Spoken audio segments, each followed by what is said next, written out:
نحمده ونستعينه ونستغفره ونعوذ بالله من شرور انفسنا ومن سيئات اعمالنا من يهده الله فلا مضل له ومن يضلله فلا هادي له واشهد ان لا اله الا الله وحده لا شريك له واشهد ان محمدا عبده ورسوله يا ايها الذين امنوا اتقوا الله حق تقاته ولا تموتن الا وانتم مسلمون يا أيها الناس اتقوا ربكم الذي خلقكم من نفس واحدة وخلق منها زوجها وبث منهما رجالا كثيرا ونساء واتقوا الله الذي تساءلون به والأرحام إن الله كان عليكم رقيبا يا أيها الذين آمنوا اتقوا الله وقولوا قولا سديدا يصلح لكم أعمالكم ويغفر لكم ذنوبكم ومن يطع الله ورسوله فقد فاز فوزا عظيما أما بعد فإن أصدق الحديث كتاب الله وإن خير الهدي هدي محمد صلى الله عليه وسلم وشر الأمور محدثاتها وكل محدثة بدعة وكل بدعة ضلالة وكل ضلالة في النار. சர்வ புகழும் புகழ்ச்சியும் எல்லாம் வல்ல அல்லாஹ் சுப்ஹானஹு வ தஆலாவுக்கு சலாமும் ஸலவாத்தும் ஸல்லல்லாஹு அலைஹி வஸல்லம் அவர்கள் மீதும் சஹாபாக்கள் தாபீன்கள் தபஅ தாபீன்கள் நல்லோர்கள் எல்லோர் மீதும் என்றென்றும் எப்போதும் உண்டாகட்டுமாக. அன்புக்குரிய அருமை சகோதரர்களே, இந்த ரமலானுடைய மாத காலத்திலே நாம் இருந்து கொண்டிருக்கின்றோம். அல்லாஹ் தாலா இந்த நோன்பு விதியாக்கப்பட்டதை பற்றி, அதனுடைய நோக்கத்தை பற்றி சூரத்துல் பக்ராவினுடைய 183வது வசனத்துல தெளிவாக சொல்றான். ஈமான் கொண்டவர்களே, குதிப அலைக்கும் ஸியாமு கமா குதிப அலல் லதீன மின் கப்லிக்கும் லஅல்லக்கும் தத்தகுன். அது எல்லாருக்குமே நமக்கு மனப்பாடமான ஒரு சூறா தான், ஒரு வசனம் தான். அது ஈமான் கொண்டவர்களே, உங்களுக்கு நோன்பு விதியாக்கப்பட்டிருக்கிறது, உங்களுக்கு முன்னால் இருந்தவர்களுக்கு விதியாக்கப்பட்டதை போன்று. அதோட நோக்கம் லஅல்லக்கும் தத்தகுன், நீங்கள் இறையச்சம் உள்ளவர்களாக ஆகலாம் என்பதற்காக, அப்படி என்று அல்லாஹ் தஆலா திருக்குர்ஆன்ல சொல்லி காட்டுறான். இது நம்ம எல்லாருக்குமே கேட்டு கேட்டு பரிச்சயமான ஒரு விஷயம். அந்த இறையச்சம் உள்ளவராக ஆகுவதற்காக அப்படிங்கிற ஒரு விஷயம்தான் இங்க நமக்கு ரொம்ப பெரிய ஒரு கவனிக்க வேண்டிய ஒரு முக்கியமான ஒரு விடயமாக இருக்கிறது. ஏன்னா அல்லாஹ் தஆலா இதே மாதிரி ஒரு விஷயத்த சூரா ஆல இம்ரான் 3வது அத்தியாயத்தினுடைய 133வது வசனத்துல சொல்லி காட்டும் போது وَسَارِعُوا إِلَى مَغْفِرَةٍ مِنْ رَبِّكُمْ وَجَنَّةٍ عَرْضُهَا السَّمَاوَاتُ وَالْأَرْضُ أُعِدَّتْ لِلْمُتَّقِينَ அப்படின்னு சொல்றாங்க. நீங்க உங்களுடைய இரட்சகனுடைய மன்னிப்பின் பக்கமும் சொர்க்கத்தின் பக்கமும் விரைந்து முன்னேறுங்கள். அல்லாஹ் சமாவாத்து வந்தாரும், அந்த சொர்க்கத்தினுடைய விசாலம் எவ்வளவு என்றால் அது வானம் பூமி அளவுக்கு பறந்தது அப்படி என்று அல்லாஹ் தஆலா சொல்லிட்டு அந்த சொர்க்கம் முத்தகீன்களுக்காக தயாரிக்கப்பட்டுள்ளது அப்படின்னு அல்லாஹ் தஆலா சொல்லி காட்டலாம். அங்க சூரத்துல் பக்ரா 183வது வசனத்துல நோன்பு உங்களுக்கு விதியாக்கப்பட்டது முத்தகீனாக ஆகிறதுக்கு என்கிறான். இங்க ஆல இம்ரான் 133வது வசனத்துல சொர்க்கம் முத்தகீன்களுக்கு தான் தயாரிக்கப்பட்டிருக்கிறது அப்படி என்கிறான். சொல்லும் போதே அந்த சொர்க்கம் வானம் பூமி அளவுக்கு விசாலமானது, பறந்தது அப்படி என்று அல்லாஹ் தஆலா சொல்லி காட்டுறான். நம்ம எல்லாருக்குமே நல்லா தெரிஞ்ச ஒரு ஹதீஸ் தான், சொர்க்கத்திலேயே ஆக படித்தரம் குறைந்த சொர்க்கம், கடைசியா ஒருத்தருக்கு எல்லாம் சொர்க்கம் கொடுப்பான்ல, அந்த படித்தரம் குறைஞ்ச சொர்க்கம் எவ்வளவு இருக்கும் அப்படிங்கிறது எனக்கு தெரியும் என்று நபிகள் நான் ஸல்லல்லாஹு அலைஹி வஸல்லம் சொல்றாங்க. சஹாபாக்கள் கேட்கிறாங்க, எப்படி இருக்கீங்க யார சொல்லலாம்?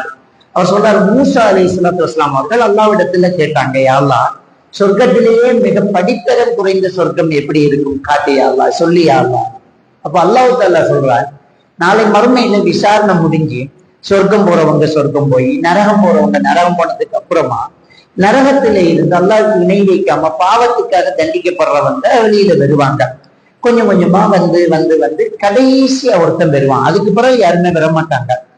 அவனுக்கு அல்லாஹ் தஆலா சொர்க்கத்தை கொடுக்க போறான். எவ்வளவு கொடுக்க போறான் என்றால் இந்த உலகத்தை போல 10 மடங்கு சொர்க்கத்தை அவனுக்கு அல்லாஹ் தஆலா கொடுக்குறான். கடைசியா கொடுக்குற சொர்க்கம். அப்போ உலகத்தை விட 10 மடங்கு சின்னதா கொடுக்குற சொர்க்கமா இருந்தா மற்ற சொர்க்கங்கள் எல்லாம் அமல் செஞ்சவர்களை குறைக்கிற சொர்க்கங்கள் எல்லாம் களிமா சொன்ன அவ்வளவுதான். அவர் அல்லாவுக்கு இணை வைக்கல, அவர் செஞ்ச பாவத்துக்கெல்லாம் தண்டனை அணிவிச்சுட்டு கிடைக்கிறது தான் 10 மடங்கு. அப்ப எவ்வளவு பிரமாண்டமான சொர்க்கம்! சொர்க்கம் என்றால் எப்படி? அது அல்லாஹ் தஆலா சூரா அல்-ஃபுஸ்ஸிலத் 30வது வசனத்துல செல்லும் போது பியாமா தஷ்தை அம்புசிக்கும்ங்கறான். உன் மனசு என்னெல்லாம் கேட்குதோ அதெல்லாம் கிடைக்குங்கிறான். இன்னும் நாரீங்கள் அதெல்லாம் கிடைக்கும் அந்த சொர்க்கத்துல அப்படி என்கிறான். அப்ப அவ்வளவு உயர்தரமான அந்த சொர்க்கம் 10 மடங்கு உலகத்தை போல 10 மடங்கு தான் சின்னது அப்படின்னா பெருசிய போலவு இருக்கும். அப்ப அவங்க சமாவாத்து வல்லாம் சொர்க்கத்தினுடைய விசாலம் வானம் பூமி அளவுக்கு பறந்தது. இவ்வளவு பிரம்மாண்டமான சொர்க்கம் அது. அது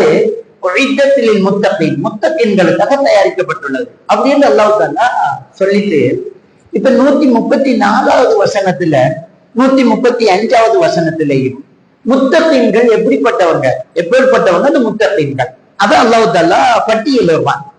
இதுதான் நோன்பின் நோக்கமாகவும் அல்லாஹ் தஆலா இங்க பட்டியலிடுறான் சூரத்துல் பக்கராவுல. அப்ப நோன்பின் மூலமாக நாங்க முத்தகீனா மாறலாட்டி வெறும் பட்டினி தான் இருந்திருக்கிறோம். நமக்குள்ள ஒரு மாற்றத்தை கொண்டு வரோம். நம்ம சகருக்கு சாப்பிடுறோம், மகரிபுக்கு துறக்கிறோம்ங்கிற மாதிரி நம்மளோட வாழ்க்கையை அப்படியே கொண்டு போயிட்டு இருக்கக்கூடாது. நமக்குள்ள ஒரு மாற்றத்தை கொண்டு வரும். நாம ஒரு முத்தகீனாக மாறணும். ஆண்கள், பெண்கள், பெரியவங்க, சிறியவங்க, ஆலிம்கள், படிக்காதவங்க எல்லாருமே நம்ம முத்தகீனாக மாறணும். அல்லாஹ்விடத்துல சிறந்தவர், அரபு தெரிந்தவர், அரபு படித்தவர், ஆலிம்கள், ஆண்கள், வெளிநாட்டுக்காரன், வசதிக்காரன் அப்படி இல்லையே. 49வது அத்தியாயத்துல அல்லாஹ் தஆலா சொல்லும் போது இன்ன அக்ரமக்கும் இன்தல்லாஹி அத்காக்கும்ங்கறான். உங்களிடத்தில் அல்லாஹ்விடத்தில் சங்கையானவர், அல்லாஹ்வை ரொம்ப அஞ்சியவர் முத்தகீன் தான் அல்லாஹ்விடத்துல சிறந்தது. அவர் யார் வேணுமென்றாலும் இருந்துட்டு போகலாம். அவர் ஆலிமை விட ஒரு சாதாரண ஒரு பொதுமகன் அல்லாஹ்விடத்துல சிறந்தவனா இருக்கலாம். ஏன்னா அந்த பார்க்கிறது முத்தகீனா இல்லையா தான். அறிஞனா ஆலிமா இருந்துட்டு பாவம் செய்யறவங்களும் இருக்கிறாங்க, பாமரனா இருந்துகிட்டு நன்மை செய்யறவங்களும் இருப்பாங்க. அதை தீர்மானிக்கிறது முத்தகீன். நான் பெருசு நீ பெருசு இல்லை, என்கிட்ட காசு இருக்கு, வசதி இருக்குது, வெள்ளையாரிங்க, இங்கிலீஷ் பேசுறேன், அந்த பெரிய பெரிய தொழில்கள் இருக்குதுங்கிறதுனால சிறந்தவன் கிடையாது. அல்லாஹ்விடத்துல சிறந்தவன் முத்தகீன் தான். அதை நம்ம தெளிவாக புரிஞ்சு கொள்ளணும். அது நம்ம எல்லாருக்குமே தெரிஞ்ச ஒரு ஹதீஸ். நபிகள் நாயகம் ஸல்லல்லாஹு அலைஹி வஸல்லம் அவங்க மேராஜ் போய் வந்தாங்க. சொர்க்கத்துல சிலருக்கு இதுதான் சொர்க்கம் என்கிறது காட்டப்பட்டதுங்கிறாங்க. சொல்றாங்க இதுதான் உமருடைய சொர்க்கம். ஒரு அறையை காட்டப்பட்ட சொர்க்கத்துல இது உமருடைய சொர்க்கம் என்று சொல்லப்பட்டது. அவர் ரொம்ப இந்த ரோஷம் உள்ளவராச்சு, அதனால உள்ள போய் பார்க்கல அப்படிங்கிறாங்க. அப்படி சொர்க்கம் இப்படி இருக்குது அப்படிங்கிறாங்க. அதுல பெருமானார் ஸல்லல்லாஹு அலைஹி வஸல்லம் அவங்க சொல்றாங்க, எனக்கு சொர்க்கத்தில் ஒரு இடம் காட்டப்பட்டது, அதுல செருப்போடு நடக்கக்கூடிய சத்தம் கேட்குதுன்றாங்க. அப்ப அந்த சொர்க்கத்துக்குரியவர் உள்ள செருப்போட நடக்கிற மாதிரி எனக்கு காட்டப்பட்டு, பிறகுதான் நடக்க போகுது அல்லாஹ் முன்கூட்டி காட்டுறான். சொர்க்கத்துல செருப்போடு நடக்கிறது எனக்கு காட்டப்படுதுங்கிறாங்க. இங்க கவனிக்க வேண்டியது, நம்ம ஹதீஸை கேட்டுட்டு போயிட்டே இருக்கிறோம். கவனிக்க வேண்டியது என்னென்றால், செருப்போட உள்ள வாரது அந்த இடத்துக்கு ரொம்ப பொருத்தமான ஒரு ஆளுக்கு தான் அது அனுமதி. நம்ம வீட்டுக்குள்ள எல்லாருமே வரும்போது சார் செருப்பை கொஞ்சம் வெளியில கலட்டுங்கன்னு சொல்லுவோம். ஆனா ரொம்ப வேண்டியவங்க வந்தா அவங்க கழட்டும் போது வேணாம் சூடே வந்துருங்கன்றோம். ஏன்னா அவர் ரொம்ப முக்கியம் நமக்கு. உங்களை விட என்னுடைய திண்ணை எல்லாம் ஒண்ணும் பெருசு கிடையாது, செருப்போடையே வந்துருங்கன்றோம். அந்த செருப்போடு சொர்க்கத்துல நடக்கிற சத்தம் கேட்டது அது யாருடைய தெரியுமா? பிலாலுடையதுங்கிறாங்க. அது வரைக்கும் அவர் ரொம்ப அடிமை, அபிஷி அடிமை. அவரு ரொம்ப அபிஷியான ஒரு அடிமையா தான் இருக்கீங்க. பாருங்க, ஹதீதுகளை அறிவிக்கக்கூடிய சஹாபாக்கள் பார்க்கிறோம். ரொம்ப அதிகமா ஹதீதை அறிவித்தவர் அபூ ஹுரைரா ரலியல்லாஹு அன்ஹு. அவ்வளவு ஞாபக சக்தி அவருக்கு. எந்த சஹாபி எடுத்தாலும் அவரோட ஹதீஸ் அறிவிக்கதாக இருக்கும். எந்த ஹதீதுமே அறிவிக்காத ஒரு சஹாபி இருக்கும்னா பிலால் ரலியல்லாஹு அன்ஹு தான். ஒரு ஹதீஸ் கூட அவர் அறிவிச்சது கிடையாது. அவரை பத்தி மத்தவங்க செய்தி சொல்லி இருப்பாங்க, அவர் ஒரு செய்தியும் சொல்லல. அந்த அளவுக்கு படிப்பறிவு இல்லை, அடிமை, ஏழை. அப்படி இருந்தவருக்கு அல்லாஹ் கொடுக்கக்கூடிய பாக்கியம் என்னன்னா சொர்க்கத்துல செருப்போட நடக்கிறாங்க. அவ்வளவுக்கு அல்லாஹ்விடத்துல அவர் சங்கையானவர். தக்குவா, அந்த தக்குவா இருந்துச்சு. அப்ப தக்குவாவை தீர்மானிக்கிறது இந்த முக வடிவம், அமைப்பு, பேச்சு, திறன், அறிவு, படிப்பு, பட்டம், டிகிரி, மாஸ்டர் டிகிரி, டிப்ளமோ கிடையாதுங்க. அக்ரமக்கும் இன்தல்லாஹி அத்காக்கும் தான், இறையச்சம் தான். அந்த இறையச்சம் தான் எல்லாத்தையுமே தீர்மானிக்குது. அப்ப இந்த இறையச்சம் உள்ளவர்களாக ஆகிறதா நோன்பின் நோக்கம். நம்ம ஆகணுமே, நமக்குள்ள அந்த மாற்றம் பெறணுமே. சரி, இப்ப இந்த நோன்பு என்ன மாற்றத்தை கொண்டு வரணும்? இறையச்சம் எப்படி அப்படிங்கிறத நம்ம கேட்கணும் இல்லையா? அது எப்படிங்கிறத அல்லாஹ் தஆலா சூரா ஆல இம்ரான் 134 135 வசனத்துல சொல்லி காட்டுவான். இவங்கதான் அந்த சொர்க்கத்துக்கு சொந்தக்காரவங்க அப்படிங்கிறான். அப்ப அந்த வசனத்தை எடுத்து பாருங்க. அல்லாஹ் தஆலா ஒவ்வொன்னா சொல்லிக்கிட்டே வாரான். இப்ப வசாரிஉ இலா மக்ஃபிரத்தின் மின் ரப்பிக்கும், அல்லாஹ்வுடைய மன்னிப்பின் பக்கம் விரைந்து முன்னேறுங்க, சொர்க்கத்தின் பக்கம் விரைந்து முன்னேறுங்க. அந்த சொர்க்கம் விசாலமானது, வானம் பூமி அளவு, அது முத்தகீன்களுக்காக தயாரிக்கப்பட்டுள்ளங்கிறான். அல்லாஹ்வோட மன்னிப்பின் பக்கம் விரைந்து முன்னேறுங்கண்டா என்ன? எதையெல்லாம் செஞ்சா அல்லாஹ்வோட மன்னிப்பு கிடைக்குமோ அதெல்லாம் ரொம்ப விரைந்து செய்யுங்கன்னு அர்த்தம். விளங்கிட்டாங்க. நல்ல ரிசல்ட்ஸின் பக்கம் ஓடுப்பா அப்படின்னா ரிசல்ட்ஸ் தேடி ஓடுறது இல்லை, அதுக்கு ரொம்ப படிக்கணும். நல்ல ரிசல்ட் ஓலையை எடுக்கிறதுக்கு ஓடுப்பா அப்படின்னா என்ன அர்த்தம்? ஓலை எடுக்கிறதுக்கு ரொம்ப படிக்கணும்னு அர்த்தம். அல்லாஹ்வோட மன்னிப்பின் பக்கம் விரைந்து முன்னேறுங்கண்டா என்ன அர்த்தம்? எதையெல்லாம் செஞ்சா அல்லாஹ் மன்னிப்பானோ அதெல்லாம் செய்யும். சொர்க்கத்தின் பக்கம் விரைந்து முன்னேறுங்கண்டா என்ன அர்த்தம்? சொர்க்கம் எதெல்லாம் செஞ்சா கிடைக்குமோ அதெல்லாம் செய்யி, அமல்கள் செய்யி. அப்ப முதல்ல நம்ம பாவத்தில இருந்து நம்மளை காப்பாத்தி கொள்ளணும். நம்ம எல்லாருக்குமே நல்லா தெரிஞ்ச ஒரு ஹதீஸ் தான். ரமலான் வந்தா முழுசா நம்ம அதை கேட்டுருவோம்.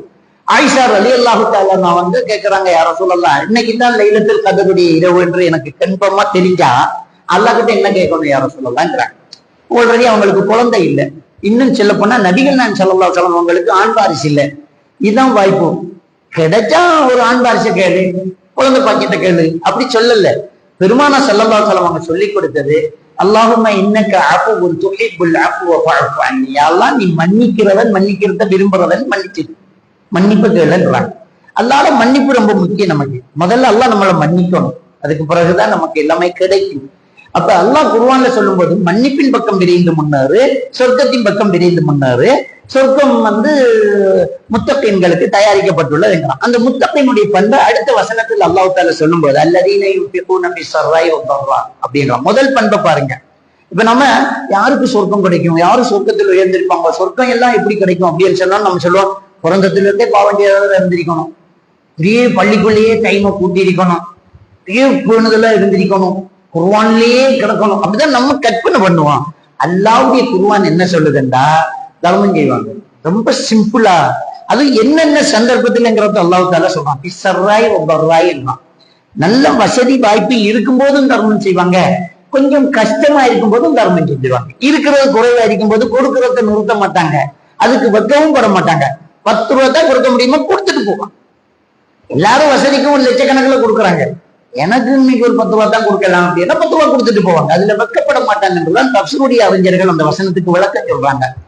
அல்லதீன யுன்ஃபிகூன ஃபிஸ்ஸர்ராஇ வதர்ரா, தர்மம் செய்வாங்க. இதுதான் முத்தகீன்களுடைய முதல் பண்பு. இது நோன்பு எப்படி மாத்துதுன்னு பாருங்க. நோன்பு வந்தாலே தர்மம் செய்யறது தானே வந்துடுது. நமக்கு நோன்பு வந்தாலே தர்மம் செய்யறது தானே வருது. எவ்வளவு அதிசயங்களை நம்ம கேட்கிறோம். நபிகள் நாயகம் ஸல்லல்லாஹு அலைஹி வஸல்லம் அவர்கள் ரமலான் மாசம் வந்துட்டா ஒவ்வொரு நாளும் வஹி வரும் அவருக்கு. ஒவ்வொரு நாளும் வஹி வரும்போதெல்லாம் காற்றை விட வேகமாக தர்மம் செய்வார்கள் என்று அவருடைய மனைவியார்கள் அறிவிக்கிறாங்க. அப்ப தர்மம் செய்யக்கூடிய இந்த பண்பு சும்மாவே நமக்கு வருது. நோன்பு வந்தாலே யாரும் சொல்லவும் வேணாம்.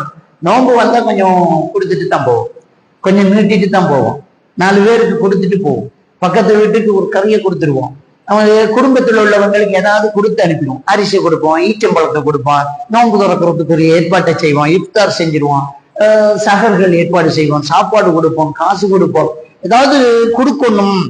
ரோட்ல போகும்போது ஏழைகளை கண்டாலும் ஏதாவது கொடுத்துட்டு போகணும். பள்ளி வாசலுக்குரிய கொடுப்பனவுகள் நம்ம கொடுக்க பார்க்கிறோம். அது நிலையான தர்மமா இருக்கும்.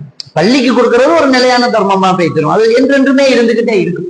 அப்போ அந்த கொடுக்கக்கூடிய பண்பு நோன்புல சும்மாவே வருது. இது முத்தகீனுடைய முதல் பண்பாகவே அல்லாஹ் தஆலா என்ன சொல்றான், சொல்லி காட்டுறான் இந்த கொடுக்கக்கூடிய பண்பு. 2வது பண்பு என்ன சொல்றான்னு சொன்னா, ஒரு காமிமீனல் கையில் இருக்கிறான் அல்லாஹ், கோபத்தை மண்டு விழுங்கிடுவாங்க அப்படின்றான். இதுவும் இந்த நோன்பு நமக்கு தரக்கூடியதுதான். இந்த நோம்போட இருக்கும்போது நபிகள் நாயகம் ஸல்லல்லாஹு அலைஹி வஸல்லம் அவங்க என்ன சொல்றாங்க, யாரு நோன்பு பிடிச்சு கெட்ட வார்த்தையை விடலையோ அவர் பட்டினி படுத்த அல்லாஹ்க்கு எந்த தேவையும் இல்லைங்கிறான். சாப்பாடு தண்ணி இல்லாம இருந்து எந்த தேவையும் இல்லாம கெட்ட வார்த்தையை விட்டுருவணும் அப்படிங்கிறாங்க. நோன்பாளியா இருக்கும்போது உங்கள்கிட்ட ஒருத்தன் சண்டைக்கு வந்தா கூட நான் நோன்பாளி என்று சொல்லி விலகிறீங்கிறாங்க நபிகள் நாயகம் ஸல்லல்லாஹு அலைஹி வஸல்லம் அவங்க. இன்னையான சாஹிப் நான் நோன்பாளிப்பா வேணான்றோம். நமக்கு கூட அந்த பண்பு வந்து நம்ம நோம்போட இருக்கக்குள்ள வேணா நான் நோன்பு விட்டுடுன்றோம். அந்த கோபம் வரும்போது நம்ம எப்படி அடக்கிறோம்டா, வேணாம் நான் நோன்பு தேவையில்ல, ரமலான் காலம் மன்னிச்சு விட்டுருவோம் அப்படி என்றுவோம். நோன்புல காலிக்கோட்டை கூட நமக்கு மூடி வச்சிருக்கிறாங்க, வேணாம் வம்பு மண்ட சண்டை வேணாம் அப்படி என்று. அப்ப நோன்பு அப்படி என்கிறது சும்மாவே கோபத்தை அடக்கிறதுக்கு நமக்கு பயிற்சி தருது. அது முத்தகீனுடைய பண்பு அப்படிங்கிறது ஆல இம்ரானினுடைய அந்த வசனம் 134வது வசனம். அப்ப கோபத்தை நம்ம அடக்குறது ரொம்ப பெரிய ஒரு முக்கியமான ஒரு விஷயம். நிறைய பேர் பலகீனமா போறது இந்த கோபத்துலதான். மற்றதெல்லாம் கரெக்டா இருப்பாங்க. ஊர் சேவைகள் செய்யறது, நிர்வாகத்துல இருக்கிறது, மக்களுக்காக செய்யறது, குழந்தை குட்டிகளை நல்லா பாக்குறது, தொழில் செய்யறது, எல்லாருக்கிட்டையும் நல்ல. ஆனா அவருடைய பண்பு வீட்டுல வந்துடும். வெளியில அவர் கோபப்படுறதா, அஸ்தகுல்லாஹ், அவரா கோபமா, நம்ப மாட்டேன்றான். ஆனா கோபப்படுறவர் தான் பொண்டாட்டிக்கிட்ட கேட்டதான் தெரியும். பிள்ளைகளை பத்தி சொன்னா நம்மளோட பிள்ளை ரொம்ப கோபக்காரன்னா உங்களோட மகன் தான், நாங்களே உங்க பிள்ளையை தான் உதாரணம் காட்டுவோம் எங்களோட பிள்ளைக்குன்றுவாங்க. ஆனா அவன் வீட்டு கோபக்காரனா இருப்பான். கோபத்தை அடக்குறதுங்கிறது கடும் முக்கியமான ஒரு பண்பு. முத்தத்தினுடைய பண்புன்ற சாதாரணமானது கிடையாது. கோபத்தை அடக்கணும். கோபத்தை அடக்கிறதுக்கு என்னெல்லாம் பண்ணணுங்கிறதை நபிகள் நான் ஸல்லல்லாஹு அலைஹி வஸல்லம் அவங்க சொல்லி காட்டுறாங்க. கோபத்தை அடக்கணும்னா அஊது பில்லாஹி மினஷ் ஷைத்தானிர் ரஜீம் என்று சொல்லணும். இது ஒரு மந்திரம் தான். ஆனால் அதை சாதாரணமா சும்மா மனப்பாடம் பண்ணி சொல்லி வராது. அஊது பில்லாஹி மினஷ் ஷைத்தானிர் ரஜீம்னா என்ன? ஷைத்தானை விட்டு நான் பாதுகாவல் தேடுகிறேன். கோபம் பெறும்போது ஷைத்தான் எந்த வகையில நமக்கு தீங்கு செய்யறாங்கிறத கொஞ்சம் சிந்திச்சு பார்ப்போம். கோபம் பெறும்போது ஷைத்தான் எந்த வகையில நமக்கு தீங்கு செய்யறான்? நாம் ஈமான் கொள்ளக்கூடிய முக்கியமான ஒரு பகுதியை நமக்கு மறக்கடிக்க செய்யறான். நம்ம ஈமான் கொள்றது 6 விஷயம். அல்லாஹ் கொண்டு, மலக்குமார்களை கொண்டு, வேதங்களை கொண்டு, ரசூல்மார்களை கொண்டு, மறுமை நாளை கொண்டு, விதியை கொண்டு, இந்த 6 விஷயத்தை நம்ம ஈமான் கொள்ளணும். விதியை ஈமான் கொள்றத நமக்கு தள்ளி போடும்போதுதான் நமக்கு கோபம் வருது. அதாவது கோபம் வர சந்தர்ப்பங்கள் எடுத்து பார்த்தோம்னா, நடந்து முடிந்த ஒரு விஷயத்த நம்முடைய மனசு ஏற்க மறுத்தால் அங்க கோபம் வருது. நடந்து முடிஞ்ச விஷயத்த அது அப்படித்தான் அல்லாத ஏற்பாரு, அதுக்கு என்ன செய்யற அப்படி என்று நினைச்சிட்டோம்னா கோபம் வராது. இப்ப நம்முடைய நம்முடைய பைக்கெல்ல நாம எடுத்துட்டு போகும்போது நாம தவறுதெல்லாம் கொண்டு சுவர்ல முட்டிட்டோம்னா கோபம் வராது. ஜஸ்ட் மிஸ், என்ன செய்யறது அப்படின்றோம். அது 10,000 ரூபாய் செலவா இருந்தாலும் என்ன செய்யறோம். இன்னொருத்த கொண்டாந்து இடிச்சு ஒரு 100 ரூபாயோட கீழே விழுந்தா கூட அந்த இடத்துல நம்ம ரொம்ப கோவப்படுவோம். அறிவிக்கா கண்ணை பிடர்ல வச்சுக்காரு, உனக்கெல்லாம் 6 லைசன்ஸ் தந்தது அப்படி என்றோம். அதை ஏற்றுக்கொள்ளல. 100 ரூபாவா இருந்தாலும் கோபம் பெறும். இதை ஏத்துக்கிட்டோம், 10,000 ரூபாய் இருந்தாலும் கோபம் பெறாது. அப்ப மனசுக்குள்ளதான் எல்லாத்துக்குமே காரணம் அமையும். கலாக்கதவுங்கிறது ஏத்துக்கிறது அல்லாஹ்வுடைய ஏற்பாடு. அல்லாஹ் தஆலா சூரத்துல நாம் 59வது வசனத்துல சொல்லும்போது வமா தஸ்குத்து மின் பரக்கத்தின் இல்லா யஅலமுஹாங்கிறான். ஒரு மரத்துல இருக்கிற இலை கூட அல்லாஹ்வுடைய அறிவில் இல்லாம கீழே விழாதுங்கிறான். அப்ப கலாக்கதவை நம்ம ஏற்றுக்கொள்றோம். சூரா அல் ஹதீத் 22வது வசனத்தில் அல்லாஹ் தஆலா சொல்லும்போது மா அஸாப மின் முஸீபத்தின் ஃபில் அர்தி வலா ஃபீ அன்ஃபுசிக்கும், இந்த உலகத்திலேயும் உங்களையும் நடக்கிற ஒவ்வொரு விடயங்களும் இன்னா ஃபீ கிதாபி மின் கப்லி அன் நப்ரா, உங்களை படைக்கிறதுக்கு முன்னாடியே நான் எழுதிட்டேன்னு அல்லாஹ் தஆலா சொன்னா அது கலாக்கதவை ஏற்றுக்கொள்றோம். சூரா அல் ஹூத் 6வது வசனத்தில் அல்லாஹ் தஆலா சொல்லும்போது ஒமாமின் தாபத்தின் ஃபில் அர்தி இல்லா அலல்லாஹி ரிஸ்குஹா, உலகத்தில் உள்ள ஒவ்வொரு உயிருக்கும் ரிஸ்க் பொறுப்பை நான் எடுத்துட்டேங்கிறான் கலாக்கதவு. இந்த கலாக்கதவு படிதான் எல்லாமே நடக்குங்கும் போது கோபத்தை நம்மளால கண்ட்ரோல் பண்ண முடியும். இவை இப்படித்தான், இவர் இப்படித்தான், இது இப்படித்தான் எடுக்கும்போது நம்மளுக்கு கோபம் வராது. அப்ப கோபத்தை அடக்குறது சொர்க்கவாதியுடைய பண்பு. அது நோன்பு தரக்கூடிய பயிற்சி. அது ரமலான் முடிஞ்சத்தோட தொடங்கிடக்கூடாது, எப்பவுமே அது இருக்கணும். இந்த நோன்பு ஏனைய 11 மாசத்துக்கும் பயிற்சி தரக்கூடிய ஒரு மாசமா தான் நம்ம எடுக்கணும். இந்த கோபத்தை ரமலான்ல மட்டுமில்லை, எப்பவுமே அடக்க தெரியும்.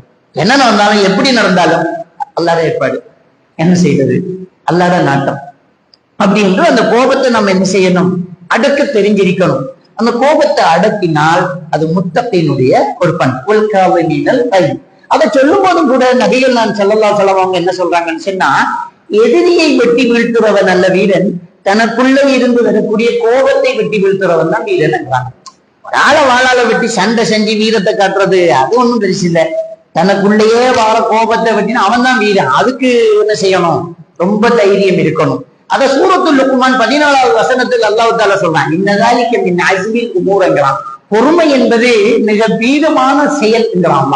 பொறுமை என்பது பெரிய ஒரு வீர செயல் என்கிறான் சூரத்துல் லுக்மான் 17வது வசனத்துல. பொறுமைதான் இந்த கோபத்தை அடக்குறதுக்கு நமக்கு முதல் வந்து நிற்கக்கூடிய கேடயம். அந்த பொறுமைங்கிறது ஏத்துக்கிறது தான் பொறுமை. பொறுமைங்கிறது என்ன, ஏத்துக்கிறது தான் பொறுமை. நடந்ததை ஏத்துக்கிட்டு அதுதான் பொறுமை. ஏத்துக்காட்டி பொறுமை இல்லையே, அதுக்கு எதிரானது கோபம். அப்ப நடந்ததை ஏத்துக்கிறதுக்கு கலாக்கதிர் வேணும். கலாக்கதிரை நம்பினா பொறுமை வந்துடும். பொறுமை தான் வீர செயல். எனவே பொறுமையா இருக்கணும். எப்படி பொறுமையாக்கிறது, அது என்ன செய்யுது, அவ பண்பு அப்படித்தான், இது இப்படித்தான், பெண்களே அப்படித்தான், பிள்ளைங்க எல்லாம் இப்படித்தான், இந்த சாதி சனம் இப்படித்தான், என்ன பண்றது, அல்லாத நாட்டம் அப்படித்தான் இருந்திருக்கு போல. அப்படிங்கும் போது கோபத்தை அடக்க முடியும். இன்னும் இந்த கோபத்தை அடக்கிறதுக்கு ஒரு வலி சேர்க்கிற இன்னொரு வசனத்தை அல்லாஹ் தஆலா திருக்குர்ஆன்ல சொல்லி காட்டுவான். அது 2வது அத்தியாயத்தினுடைய 216வது வசனம். அல்லாஹ் தஆலா சொல்றாங்க, வஅஸா அன் தக்ரஹு ஷையன் வஹுவ கைருன் லக்கும். நீங்க சில விஷயத்தை வெறுப்பீங்க, அது நல்லதாக இருக்கும் நிலையில். வஅஸா அன் துஹிப்பு ஷையன் வஹுவ ஷர்ருன் லக்கும். நீங்க சில விஷயத்தை விரும்புவீங்க, அது கெட்டதாக இருக்கும் நிலையில். வல்லாஹு யஅலமு வ அன்தும் லா தஅலமூன். அல்லாஹ்க்கு தான் தெரியும், உங்களுக்கு தெரியாது. என்ன நடக்கணும் என்ன நடக்கக்கூடாதுன்னு அல்லாஹ் முடிவு கட்டிக்கிடுவான்.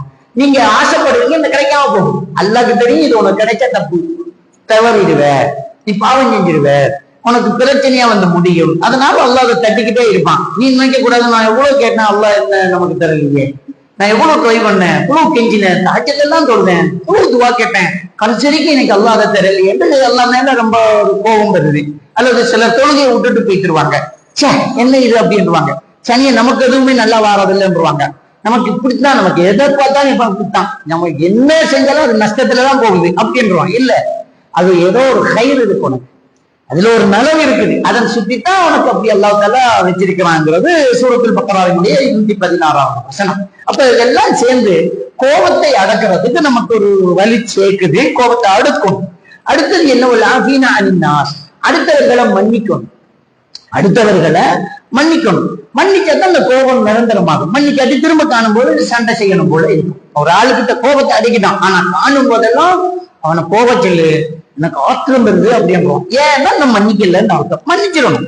ஒரு ஆஃபீனா அனின் நாஸ், மன்னிக்கிறது ஒரு மிகப்பெரிய ஒரு சிறந்த பண்பு. அது இந்த நோன்பு நமக்கு தெரியுது. இந்த மன்னிக்கிற பண்பு இந்த நோன்பு நமக்கு தெரியுது. நோன்பு வந்தாலே நம்ம என்ன செய்யறோம்டா, பேசாதவங்களுடைய எல்லாம் போய் பேச போய்த்துருவோம், சலாம் சொல்லிக்கிட்டு போய்த்துருவோம். ஏதாவது ஒரு கிட்ட வேண்டிட்டு, ஒரு ஈச்சம்பழத்தை வேண்டிக்கிட்டு, ஏதாவது ஒரு கரையை புளிய வேண்டிக்கிட்டு வீட்டுக்கு போய் சலாம் சொல்லி அவர் மேலதான் தப்பு இருக்கும். ஆனா என்ன செய்யறது, நம்முடைய சொந்த அண்ணனாச்சே, நம்முடைய சொந்த ராத்தாவாச்சே, நம்முடைய உமாவாச்சே, இதுக்கு மேல என்ன வேணாம், அஸ்ஸலாமு அலைக்குமா போமா அப்படின்னு பேசிட்டே இருக்கோம்.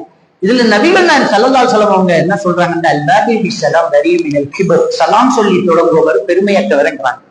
இப்ப யாரு பேசுறதுங்கிறது இல்ல விஷயம், நாம முந்திக் கொள்ளணுங்கிறதுதான் விஷயமே. 2 பேருக்குள்ள பிரச்சனை, தப்பு அவர் மேலதான். நம்ம என்ன நினைக்கிறோம்னா, அவர் வரட்டும் பேசுவோம், அவர் வந்தா நாம இனி போறதான், அவர் சலாம் சொன்னா இனி பேசுறதுதான். அவன் தானே தப்பு செஞ்ச, நான் எதுக்கு போகணும், நான் அடிமையா, நான் அவ்வளவு இலக்கணமா, இது நான் என்ற அகங்காரம், அதுதான் பெருமை. அந்த பெருமை என்பது ஸல்லல்லாஹு அலைஹி வஸல்லம் சொன்னாங்க, உண்மையை மறைத்தல், அடுத்தவரை கேவலமாக நினைத்தல். இப்ப நம்ம அடுத்தவரை கேவலமா நினைக்கிறோம், அவன் வரட்டுமே, நான் எதுக்கு போகணும் அப்படிங்கிறோம். அப்ப அந்த தன்மையை தூக்கி எறிஞ்சிட்டு அவன் தான் தப்பு செஞ்சான். இப்ப என்ன, எனக்கு பெருமை இல்லைன்னு நான் நிரூபிக்கணுமா இல்லையா, சலாம் சொல்லு, போ, பேசு, மறந்துடு, மன்னிச்சுடு. அப்போ நாம மன்னிக்கணும். இந்த மன்னிக்கிறதுல உள்ள சிறப்பு என்ன தெரியுமா, அல்லாஹ் நம்மளை மன்னிப்பான், அல்லாஹ் நம்மளை மன்னிச்சுக்குவாங்க. நபிகள் நாயகம் ஸல்லல்லாஹு அலைஹி வஸல்லம் அவர்கள் முன்பு ஒரு காலத்தில் நடந்த சம்பவம் சொல்லும் போது நம்ம எல்லாருக்குமே தெரிஞ்ச ஒரு ஹதீஸ். ஒரு விபச்சாரம் செய்யக்கூடிய ஒருவர் நாய்க்கு தண்ணி கொடுத்ததுனால அல்லாஹ் சொர்க்கம் கொடுக்கலாங்கிற ஹதீஸ் எல்லாருக்குமே தெரியும். நாய்க்கு தண்ணி கொடுத்தது அவ்வளவுதான். அவருக்கு தண்ணியை எடுத்து குடிச்சுக்கிட்டு வெளியில வராது, ஈரமண்ண நாய் நக்கிக்கிட்டு இருக்கா இல்லையா, பாவமே, இதுக்கும் தகம் அரிக்கும் போல இருக்குது. அவர் திரும்ப மெனக்கட்டு அந்த பூவெல்ல இறங்கி, அந்த குழியில இறங்கி, அவர் கால் அணி நிறைய தண்ணியை கொண்டாந்து அதுக்கு கொட்டி கொடுத்துட்டு போயிட்டே இருக்கிறாங்க. ரசூலுல்லாஹி ஸல்லல்லாஹு அலைஹி வஸல்லம் சொன்னாங்க, அந்த நாய்க்கு தண்ணி கொடுத்ததுனால அவன் விபச்சாரம் செய்யக்கூடியவராக இருந்தாலும் அவருக்கு அல்லாஹ் தஆலா சொர்க்கம் கொடுக்குறாங்க. அவ்வளவு பெரிய பாவம் விபச்சாரம் செய்யறது, 7 பெரும்பாவத்தில் உண்டு. அதுல அவருக்கு சொர்க்கம் கொடுக்குறாங்க. ஏன் சொர்க்கம் கொடுக்குறாங்க, நாய்க்கு தண்ணி கொடுக்கறது அவ்வளவு பெரிய அமலா, அதுவா இங்க விஷயம். அது இல்ல, நீ நாயில இறக்கம் காட்டுற, நான் ஏன் ஒண்ணுல இறக்கம் காட்டக்கூடாது, அல்லாஹ் ரோஷக்காரன் தான் விஷயம். நீ அடுத்தவனை மன்னிக்கும் போது நான் ஏன் ஒன்ன மன்னிக்க மாட்டேன், நாங்க அடுத்தவனை மன்னிக்கும் போது அல்லாஹ் நம்மள நிச்சயமா மன்னிக்கிறான். நம்ம அடுத்தவரை மன்னிக்கும் போது அல்லாஹ் கண்டிப்பா நம்மள மன்னிக்கிறான். அத இந்த பண்பு ஒரு நோன்பாளியினுடைய ஒரு பண்பு. அப்படிங்கிறத அல்லாஹ் தஆலா என்னதான் ஆல இம்ரான்ல சொல்லிட்டு வல்லாஹி யுஹிப்புல் முஹ்சினீன் அந்த வசனத்தை முடிக்கும் போது அல்லாஹ் நல்லது செய்யக்கூடியவர்களை அல்லாஹ் நேசிக்கிறாங்க. இதெல்லாம் நல்ல காரியம் அல்லாஹ். இப்ப 135வது வசனம், அடுத்த வசனத்தை அல்லாஹ் தஆலா தொடங்கலாம். என்ன அதுன்னா, வல்லதீன இதா ஃபஅலு ஃபாஹிஷத்தன் அவ் ஸலமு அன்ஃபுஸஹும் ஸக்கருல்லாஹ். அடுத்தது என்ன சொல்றான்னு சொன்னா, அவங்க பாவம் செஞ்சிட்டாங்க அல்லது மானக்கேடான விடயத்தை செஞ்சிட்டாங்கன்னு சொன்னா அல்லாஹ்வை நினைச்சுக்குவாங்க, அஞ்சிக்குவாங்க. ஒழுங்கிட்டா, இப்ப சொர்க்கவாதினா பாவமே செய்யாதவர் கிடையாது, பாவம் செஞ்சு திருந்துறவர் தான். மனுஷன் தான் தவறு செய்யத்தான் வரும். ஒரு மனுஷன் அடிப்படையில் தவறு எல்லாருக்குள்ளேயுமே வரும். தவறே செய்யாத ஒரு படைப்பு மலக்குமார்கள் எல்லாம் படைச்சு வச்சுக்கிறான், மனுஷன் தானே. அப்ப தவறு செய்து விட்டால், மானக்கேடான பாவங்களை செஞ்சிட்டாங்கன்னு சொன்னா, அல்லாஹ்வை நினைச்சுக்குவான். இந்த நோன்பு அது தெரியுது பாருங்க. இந்த நோன்பு எப்பவுமே இந்த தக்வா என்கிற அந்த விஷயம், அல்லாஹ்ட நினைவு.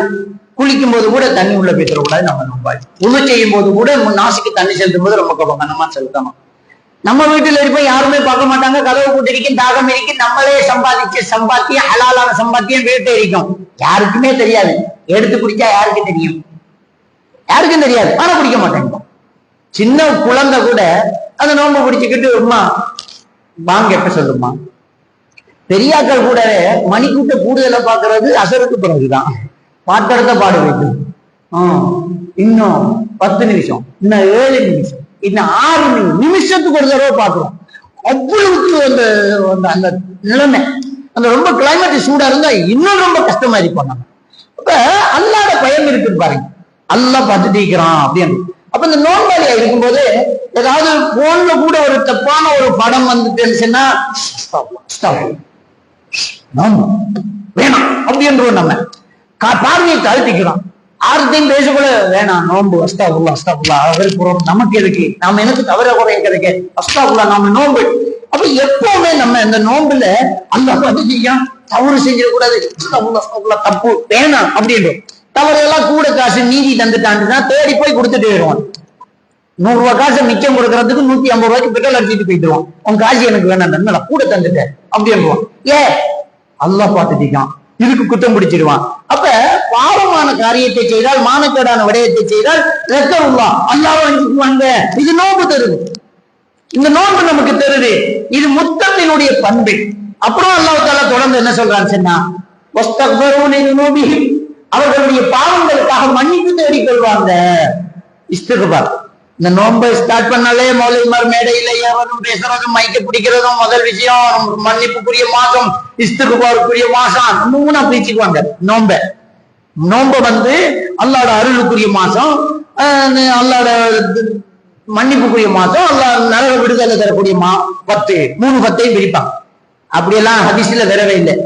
30 நாளும் எல்லாம் தான் இருக்குது. அந்த முதல் 10, 2ஆம் 10, 3ஆம் 10 இதுல விடுதலை, அதுல மன்னிப்பு, இதுல அருள், அப்படியே எல்லா நாளும் அல்லாஹ் அருள் செய்யறான். நோம்புல மட்டும் அல்லாஹ் அருள் செய்யறான். எல்லாத்துலயும் நோம்புல கொஞ்சம் அதிகமா செய்யறான். 3மே எல்லா நேரத்திலையும் இருக்குது.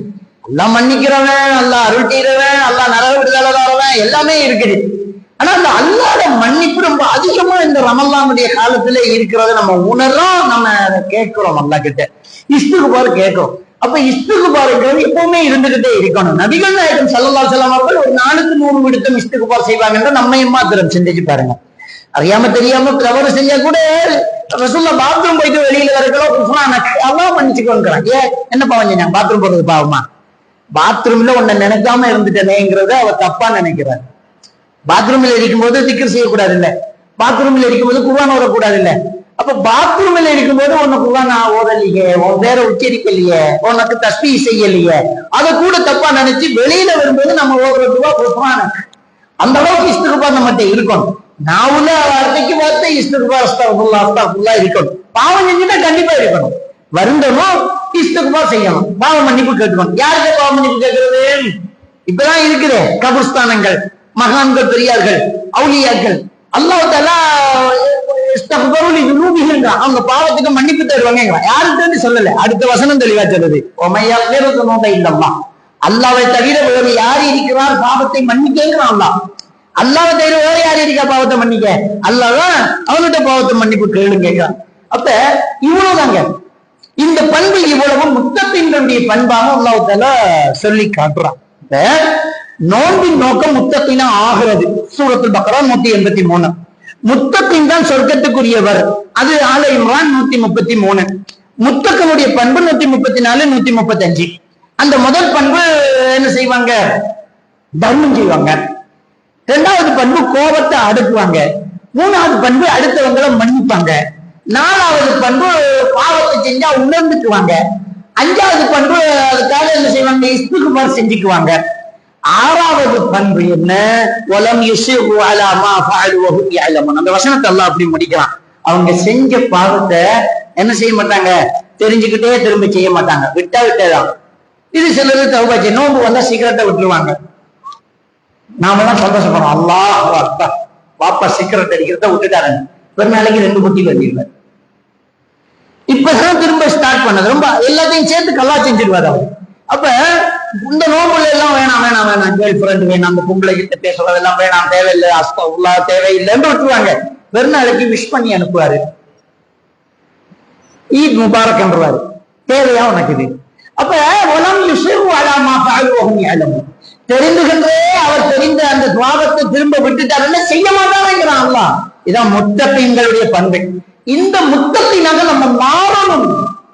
அதான் நோன்பின் நோக்கம். இது இல்லாம வெறுமனே பட்டணி கிடந்தா மட்டும் போதாது.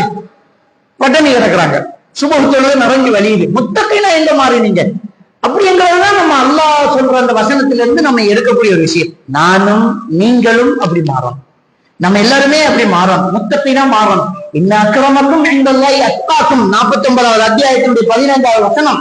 உங்களில் சண்டையானவர் அல்லாஹ்விடத்தில் தக்வா உள்ளவர் தான் நாம. அப்ப அந்த தக்வா உள்ளவர் தான் சொர்க்கவாதி என்கிறான் இங்க. சொர்க்கவாதி தக்வா உள்ளவராக ஆகிறதான் நோன்பி நோக்கம் என்கிறான் அங்க.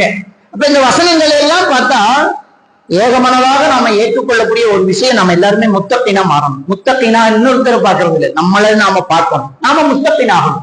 முத்தகீன் என்றால் இந்த பண்புள்ளவராக. முத்தகீனா நம்ம நீங்க நினைச்சுக்காதீங்க அப்படி இருக்கணும், அப்படி பள்ளிக்குள்ளேயே கிடக்கணும், நெத்தி கறக்கும், ஒண்ணும் கிடையாதுங்க. வசதி இருக்குதோ இல்லையோ எவ்வளவு முடியுமோ அவ்வளவு தர்மம் செஞ்சுட்டு போ. அடுத்த வர கோபத்தை அடக்குங்க, அடுத்த வர மன்னிச்சுடுவோம். பாவத்தை செஞ்சா உடனே பயந்துடணும், அல்லாஹ் பார்த்துட்டீங்கன்னு அச்சப்படணும், இஸ்திக்பார் செய்யும், திரும்ப செய்யக்கூடாது, அப்படிதான், அவ்வளவுதான். இதை செஞ்சுட்டா அதான் முத்தகீன். ஏன் முடியாது? இது முடியாதா? இது சாதாரண மனுஷனுக்கு முடியும், பெரியவங்களுக்கு முடியுமே. இப்ப சொர்க்கம் போறதுக்குரிய தகுதி சில தன்மை கொண்டவர்களுக்கு முடியாது, சில பகுதியில் வாழ்பவர்களுக்கு முடியாது என்று சொல்ல முடியாது. எல்லாருக்குமே முடியுமான பண்பு தான் அல்லாஹ் தஆலா சொல்றான். நாம எந்த லெவல்ல இருந்தாலும், கீழே இருந்தாலும், மேல இருந்தாலும், நடுவுல இருந்தாலும் செய்ய முடியுமே, என்ன பிரச்சனைங்கிற. இந்த கவர்மெண்ட் செய்யறதுக்கு அது எங்கிட்ட உன்கிட்ட இருக்கிறதா உங்களுக்கு சொல்லுவாங்களா? ஒரு ரூபா கொடு, ஒண்ணும் பிரச்சனை இல்லை. அதுவும் இல்லையா, அடுத்தவரை பார்த்து ஒரு புன்னகை செய், அது கூட தர்மம். அந்த தர்மம் செய்ய முடியாதா? நமக்கு கொடுக்கறதுக்கே இல்லைன்னு வச்சுக்கோ. அடுத்தவன் பார்க்கும்போது சிரிச்ச முகத்தோடு இருப்பது சட்டப்பட்டல் கேட்கிறாங்களே.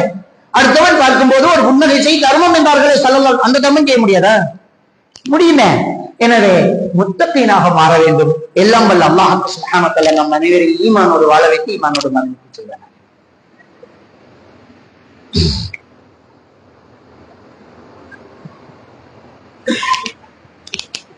அல்ஹம்துலில்லாஹ் نحمده ونستعينه ونستغفره ونعوذ بالله من شرور انفسنا ومن سيئات اعمالنا من يهده الله فلا مضل له ومن يضلل فلا هادي له واشهد ان لا اله الا الله وحده لا شريك له واشهد ان محمدا عبده ورسوله اما بعد. அன்புக்குரிய சகோதரர்களே, இந்த முத்தகீனுடைய பண்பாக முதல் அல்லாஹ் சொன்னது தர்மம் செய்தது. இந்த தர்மம் செய்ததை பற்றி அல்லாஹ் திருக்குர்ஆன்ல சொல்றதே ஒரு அழகான ஒரு உளறியெல்லாம் தெரியும். அல்லாஹ் தஆலா குர்ஆன்ல தர்மத்தை பற்றி சொல்லும் வார்த்தைகளை எல்லாம் கவனித்து பாருங்க. யுன்ஃபிகூன மிம்மா ரஸக்னா, அவர்களுக்கு நாம் அளித்ததிலிருந்து அவர்கள் தர்மம் செய்வார்கள். அன்ஃபிகு மிம்மா ரஸக்னா, நாம் உங்களுக்கு தந்ததிலிருந்து தர்மம் செய்யுங்க. இந்த தர்மம் செய்யற வார்த்தையை சொல்லும் போதெல்லாம் அல்லாஹ் ஒரு விஷயத்தை ஞாபகப்படுத்துறான். ஓண்ட இல்லை என்றேங்கிறான் அல்லாஹ். நீ ஒண்ணும் கொண்டு வரல, நாம பிறக்கும் போது அருணகையிடம் தான் பிறந்தோம், இருக்கிறதெல்லாம் இறைவன் தந்ததுதான். நான் தந்துட்டு அதுல கொஞ்சமா கொடு பார்க்கலாங்கிறான். நம்முடைய ஈமான தெரிச்சு பாக்குறான்ல. நான் உங்களுக்கு 1,00,000 காசை தரேன், சந்தோஷமா வேண்டிட்டு போகும்போது சொல்றேன், பா போகும்போது அந்த ஆளுக்கு 10 ரூபாய் காசை கொடுத்துட்டு போ. நீங்க சொன்னா 1,00,000 தந்துருக்கீங்க, 10 ரூபாய் 1000 ரூபாய் கொடுத்துட்டு வேண்டுவோம். அல்லாஹ் அதைத்தான் சொல்றான். அன்ஃபிகு மிம்மா ரஸக்னா, நாம் உங்களுக்கு தந்ததிலிருந்து நீங்க கொஞ்சம் தர்மம் செய்யுங்களேங்கிறான் அல்லாஹ். அப்ப அல்லாஹ் தான் தந்துட்டு கொடு பார்க்கலாம், கொடுத்த சும்மா விட மாட்டேங்கிறான் அல்லாஹ். நீ கொடு நான் தாரேங்கிறான். அல்லாஹ் தஆலா சொல்வதாக அல்லாஹ்வுடைய தூதர் சொன்னார்கள். புகாரியில் பதிவாக இருக்கக்கூடிய ஒரு ஹதீஸ்.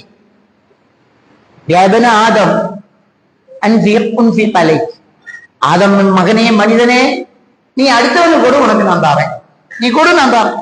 அவனே எஜமா தாரேங்கிறான். இப்ப என்ன பிரச்சனை நமக்கு? என்ன பிரச்சனை? நம்ம கம்பெனி மேனேஜர் சொல்றாரு அதை செட்டில் பண்ணிருப்பான், நான் சம்பளத்துல தந்துடுறேங்கிறான். அவரே சொன்னா என்ன பிரச்சனை? அல்லாஹ் தான் தாரவன், அவன்கிட்ட தான் கசானா இருக்குது. அல்லாஹ் சொல்றான் கொடு தாரேங்கிறான். இன்னும் என்ன பயம்ங்கிறான். எனவே தர்மம் என்பது அல்லாஹ் குடு நான் தர்றேங்கிறான். தர்மம் செய்தவன் ஒரு நாளும் தோத்து போனது இல்லை. அல்லாஹ்வுடைய தூதர் ஸல்லல்லாஹு அலைஹி வஸல்லம் அவங்க சொன்னாங்க, அஸ்ஸதக புர்ஹான்ங்கறான். இந்த வசனம் ஒரு சின்ன ஒரு ஹதீஸ் தான், ஆழமான கருத்து கொண்டது பாருங்க. எல்லாருக்குமே இந்த ஹதீஸ் எப்படி சொல்லுவாங்க, தர்மம் என்பது ஒரு புர்ஹான், ஒரு அத்தாட்சி ஆகும். என்ன விளங்குது உங்களுக்கு? என்ன இதுல என்ன விளங்குறீங்க? அதை விளங்கணும். புர்ஹான் அப்படி என்றா ஆதாரம். என்னத்துக்கு ஆதாரம்? ஈமான் இருக்குதுங்கிறதுக்கு ஆதாரமே புர்ஹான் தான், அந்த தர்மம் தான். ஏன் தெரியுமா? மனிதனுடைய உள்ளம் இயல்பிலேயே பணத்தின் மேல மோகம் கொண்டது. பணத்தை இழக்க நம்ம தயார் இல்லை, மிஸ் பண்ண மாட்டோம். நமக்கு சொத்து ஒன்றும் மிஸ் ஆகிறத விட மாட்டோம். கலட்டி வச்ச செருப்புல கவனமா தான் இருப்போம். போகும்போது எடுத்துடக்கூடாதுன்றதுக்கு ஒன்றை இங்க இன்னொன்று அங்க கலட்டி வச்சுட்டு வரோம். நம்ம விஷயத்துல நம்ம ரொம்ப கவனமா தான் இருக்கும். நம்முடைய சொத்து மிஸ் ஆகக்கூடாது, ஒரு ரூபா மிஸ் ஆகக்கூடாது. நம்ம பெரிய கோடிக்கணக்கில் பிசினஸ் பண்ணுவோம், ஒரு ரூபா குறைக்க மாட்டோம். லாஸ்ட் இவ்வளவுதான். அவங்க சொல்லுவாங்க, ஒரு ரூபா குறைங்களேன், ஒத்த ரூபா குறைங்களேன், அவ்வளவுதான் வேலை, முடிஞ்சா எடுங்கல அடி போங்க. ஏன்னா நமக்கு தெரியுது அந்த ஒரு ரூபா குறைஞ்சா எவ்வளவு லொஸ்ட் ஆகும்னு தெரியுது. அப்படி நம்முடைய பணத்தை லேசனும் மிஸ் பண்ண மாட்டோம். இதுதான் மனித இயல்பு. இந்த மனித இயல்புல இருக்கிறவன் பணத்தை மிஸ் பண்ண கூடாதுங்கிறதான உலகியல். ஆனால் ஒரு ரூபாய்க்கு ஒரு மணிக்கு அளமா வியாபாரத்துக்கு வந்தவன்ட்ட சண்டை செஞ்சுட்டு அப்படியே 1 லட்சம் ரூபாய்க்கு பள்ளி கொடுத்துட்டு போறான் என்றால் அவனுக்கு ஈமான் இருக்கிறதுக்கு ஆதாரமே அதுதான்.